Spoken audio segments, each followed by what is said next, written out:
Greetings, everyone. Welcome to our podcast. The podcast today has been organized by King's College and it's supported by the wonderful team of Spotlight. Today, we're here to talk about the impact coronavirus has on entrepreneurship and how it has led to the shift in marketing and customer engagements for entrepreneurs. To shed some more light on this topic, we have with us a very young and charismatic entrepreneur all the way from Spain. Now, it's really hard for me to give a proper introduction of him as he's involved in various organizations all around the world and he has also provided shape to various global projects. He is the founder and CEO of World Impact Alliance, Henukai, and China Influencer Project. The China Influencer Project is the world's largest tourism influencer campaign, which is for the Chinese Ministry of Culture and Tourism. Ladies and gentlemen, let's welcome Carlos Sentis. Hi, Carlos. Welcome to the podcast. Hi guys, thank you so much for the invitation. I'm very excited to be here. So Carlos, why don't you tell us something about you and your company and how you're motivating entrepreneurs all around the world and setting an example?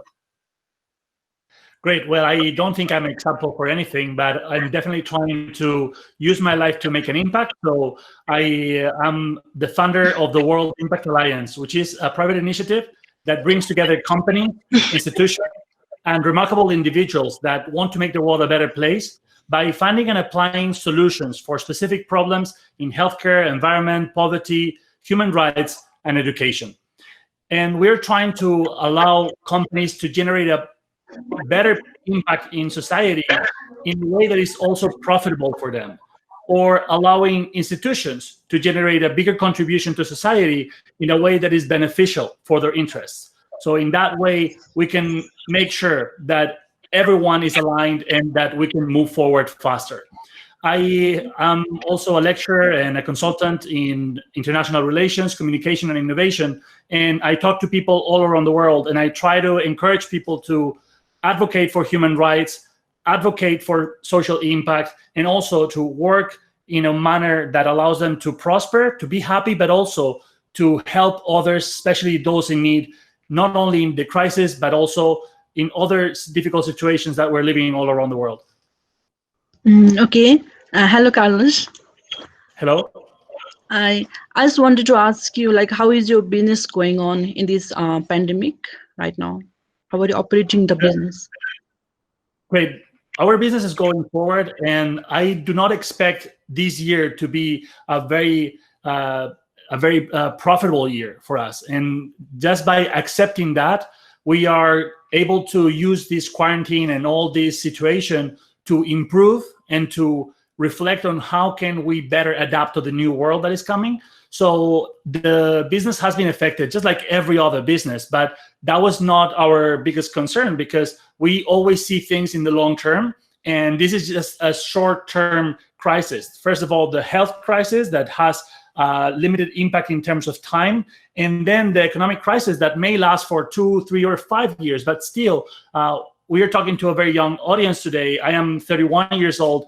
My career probably will last another 30 or 40 years. So for me, the most important thing is how do I use this time to improve myself as a young leader or as a business owner or even as a husband or as a citizen? And how do I use this time also to prepare my business, to prepare our systems, to prepare our products or services? How can we make them better so they better provide value to the market in this new situation that we're going to live in?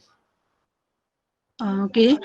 So are there any marketing strategies, like any campaigns you are thinking of doing in this pandemic?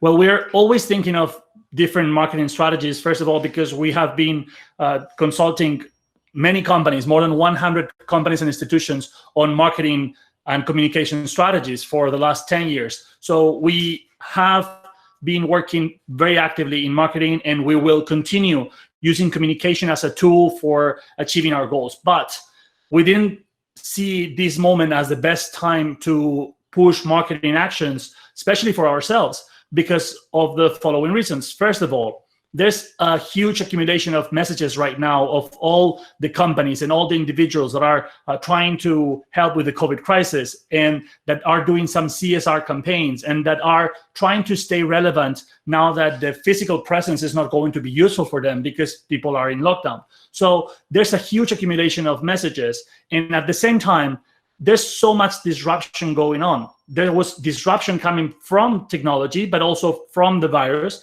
And so there's so many change in the market, and things are going to be so different in 1 or 2 years that if you're marketing a lot right now, maybe you're marketing the wrong product or the wrong service or in the wrong way, because there's a lot of things that we still have to figure out. So the way we decided to operate this year was to make ourselves stronger, to make our product, our service, our business, our systems stronger, and also to keep in touch with our key stakeholders, our clients, with our teams, and with the community that we are creating all around the world, to make sure that we will be very strong and we will have all the different strategies clear to know exactly where we want to go. So we are defining all the different paths, all the options that we have available, all the sectors that we can focus more on. And what we will do is use all the experience that we have in marketing in all the different channels with celebrities, influencers, social media, events, and many other channels and many other activities like social media challenges, music creation and music challenges, and more importantly, how to put all those channels together to allow the end user to become a part of the solution for problems, which is what we want to do. So all those channels are going to still be available in 1 year time or in a few months. So what we're doing is trying to make sure that we partner with the right people, we partner with the right organizations, and when we have a clear project that can provide a lot of value, then we will use all the different channels and we will empower the final user to become a part of the solution of problems, as I told, in, for example, environment. Carlos, do you have any, started ongoing project that you started during the COVID situation? Is there any specific project that you can share with us?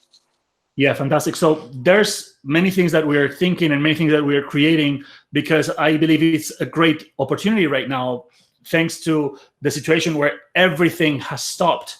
And as you know, normally we're also busy traveling and speaking in different places and doing so many projects with so many clients that it's very difficult to stop and reflect. And now that we have stopped a little bit, I have to be honest, I have thought of 1,000 different ideas of many paths that we could follow. And there's a couple that probably are going to stick. And there's one that is my main priority right now. We are creating a new startup that is focused on education and life management. So we want to allow people to be better at managing their own lives, their mental health, their health, but also their education, so they can improve in all the skills that are going to be useful for them to grow and to make an impact. So in order to make it simpler, basically the idea is that this app allows you to improve yourself to improve the world.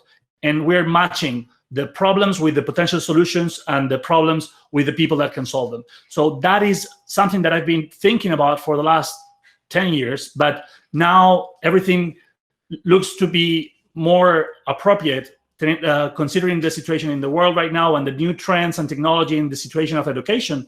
So I thought that maybe putting all those elements into this new business and launching it in the next 2 or 3 years is probably going to be a right move, because it's the way that I believe I can provide more value to the world with. So that's my main focus right now. And of course, continue the operations and keep our customers and everybody around us with the right service, and also providing value to my students in the different universities that I lecture and all the communities that we are part of. Well, congratulations. Hopefully you will, we can use that app very, very soon. Thank you. Thank you. Yeah, Nirmala. Now, you think like this situation is strengthening your digital presence? Like it is adding value to your business? Okay, I understand. So I think every opportunity that we have to think of the strategy and make sure that we're going to the right direction in the right way is always something positive, even if the short-term economic results are affected. But I don't think that should be our main concern right now. The main concern is that the health of the population is okay. And then the second most important thing is that our long-term economic prosperity is going to be okay. Now, the short term is going to definitely take a hit, but are we going to be able to think of better services, better systems, and improve our business for the long run in this situation? I think absolutely yes.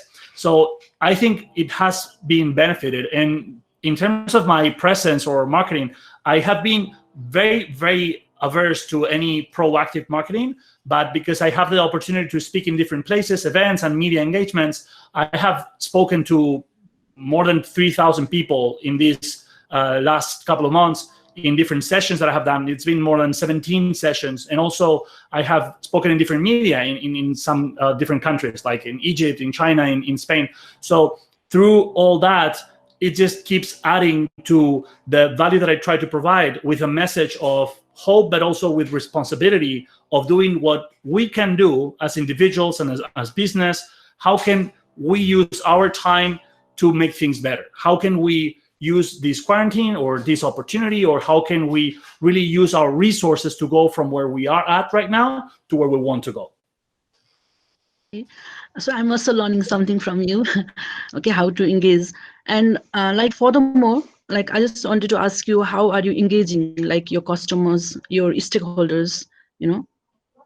Well, I think just like everybody else, with video conferences, through email, through WhatsApp, and all the channels that we have. Of course, our team working from home, but I don't think that it is very hard to see the new trend of working from home or the e-learning, because we have seen this from like 10 years ago.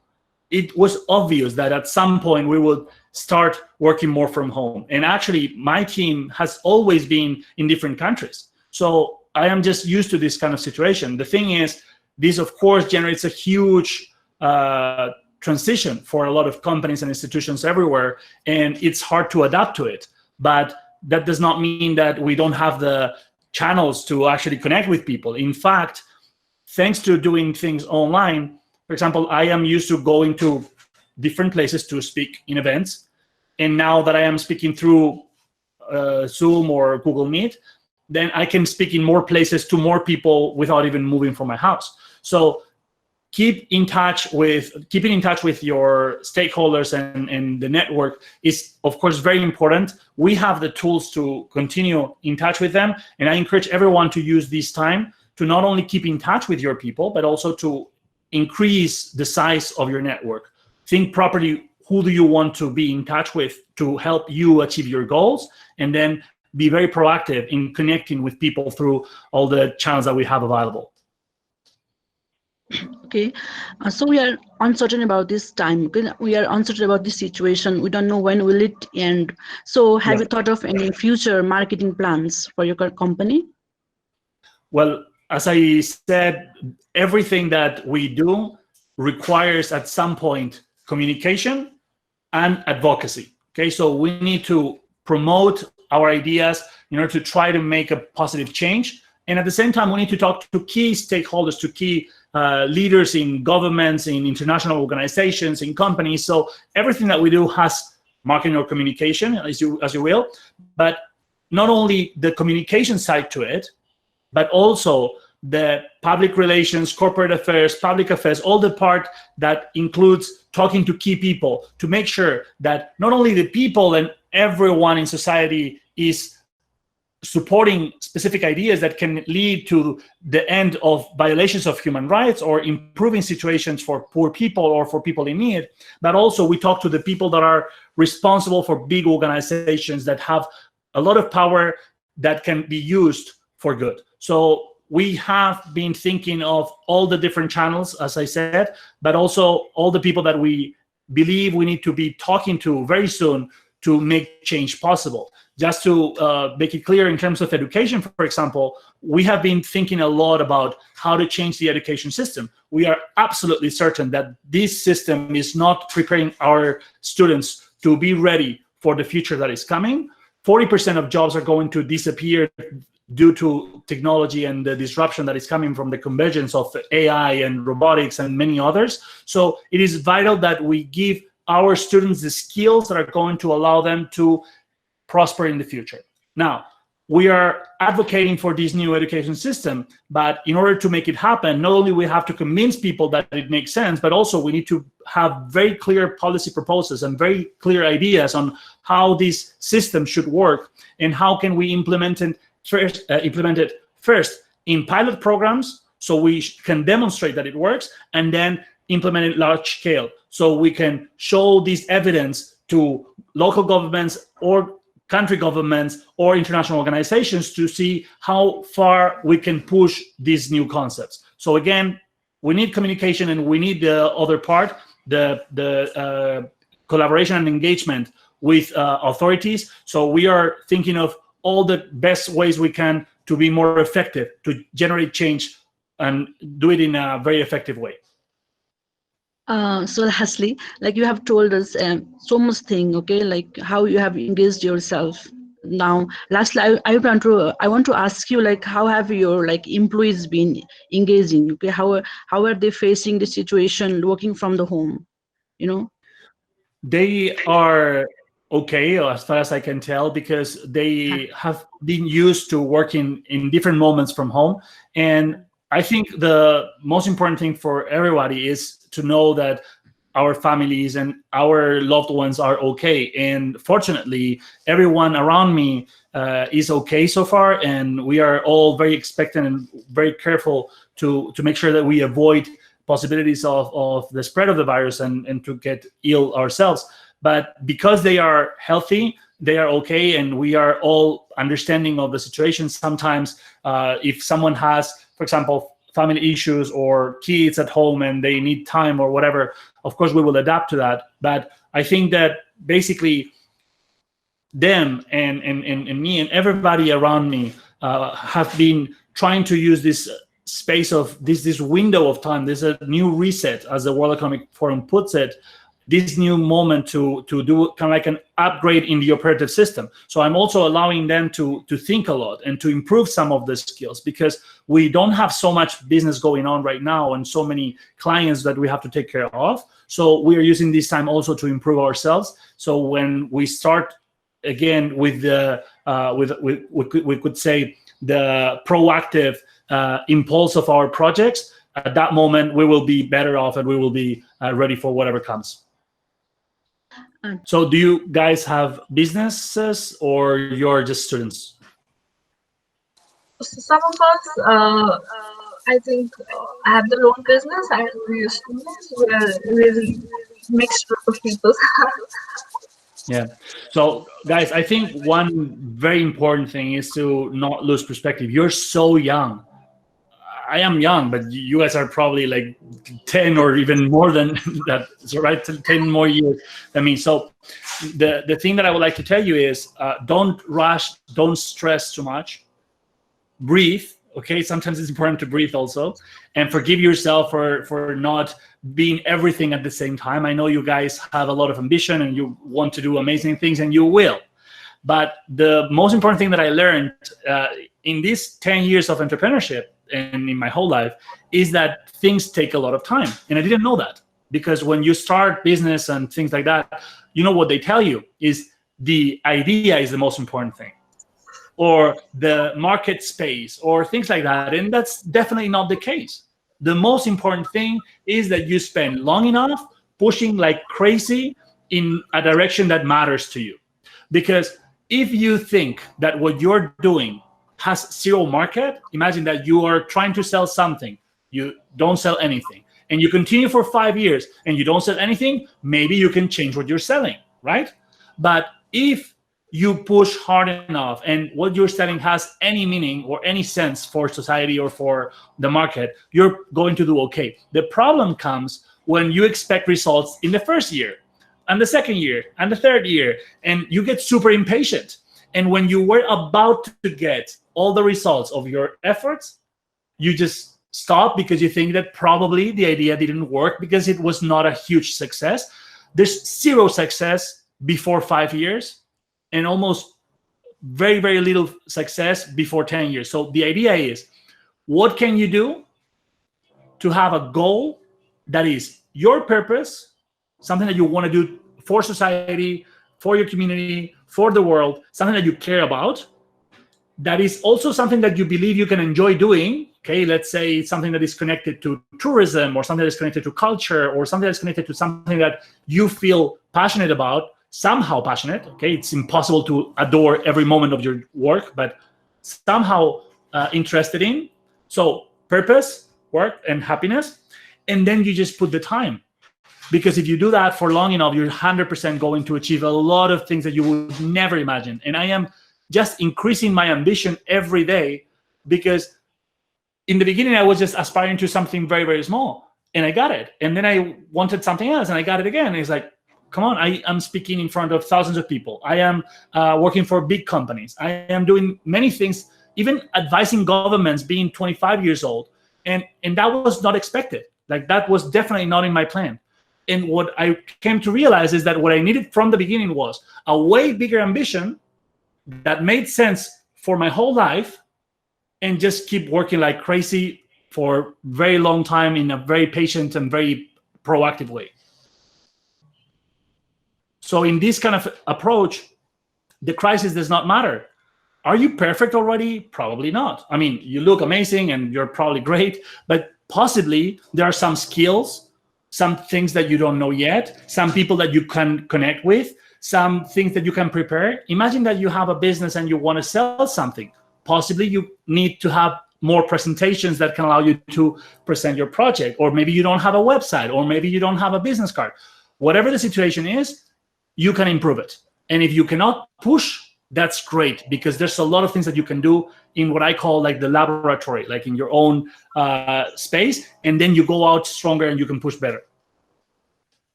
Yeah, that's really awesome what you just said. Like, I really needed it, and I think every one of us really needed that push that you just gave. Thank you, dear. I didn't know this in the beginning, and I believe in the power of time. So that's what I wanted to share. Thank you for that. Carlos, how many employees are there currently in your company?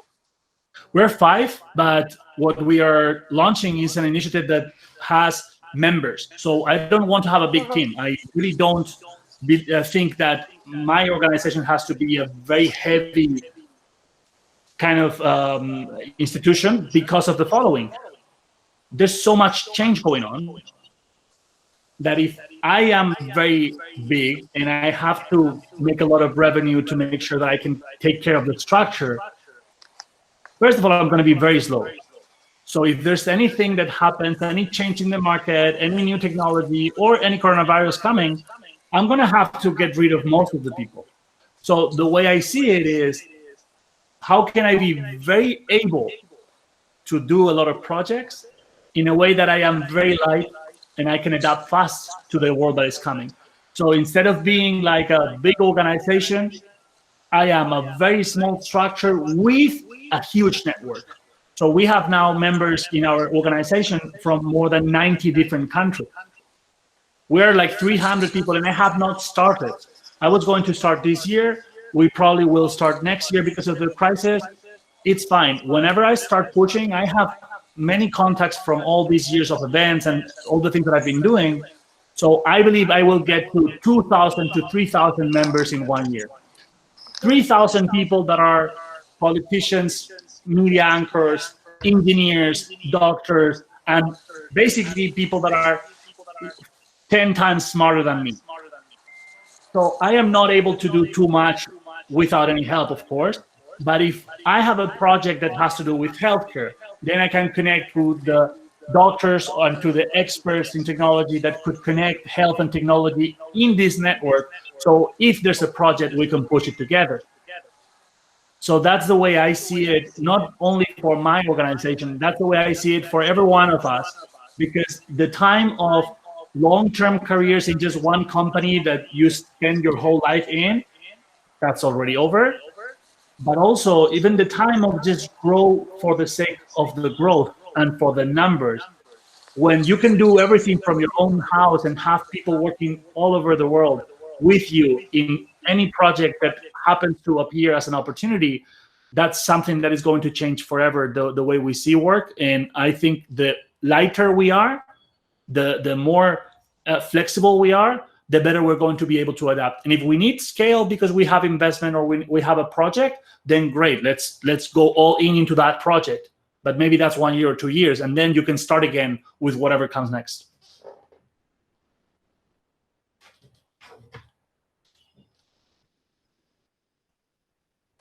Vivishika, do you have any other questions?